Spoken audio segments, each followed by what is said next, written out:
Almost 150 million rand has been spent on legal fees since suspended public protector Mkhwebane took office in October 2016.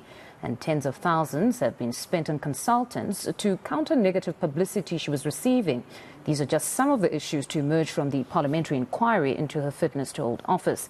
eNCA's Ayesha Ismail reports. Advocate Busisiwe Mkhwebane cut a lone figure at her impeachment inquiry.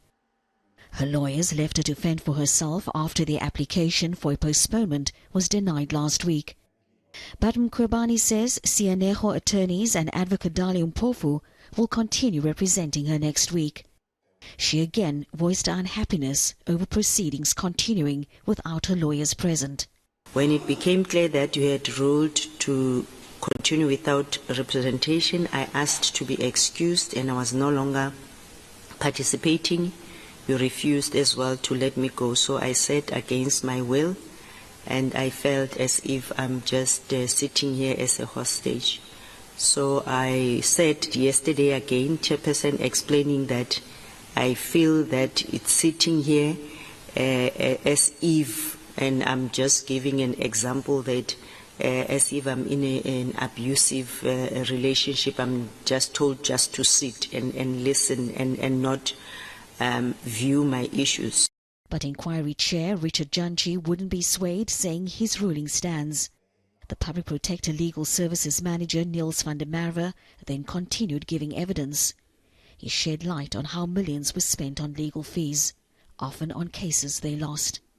If you look at our litigation report, very few, actually now even less, at one point we had about 60 something litigation matters, and I think if we were in a position to oppose 20 or more of them, it was a lot. A lot of the matters we had to abide or withdraw opposition or just abide by the outcome or file an explanatory affidavit.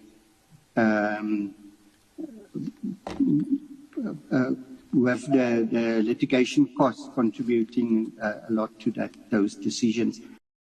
He told the inquiry that external consultants like Kim Heller, Sipho Siepe and Paul Mkhwebane were hired at one point to improve her public image.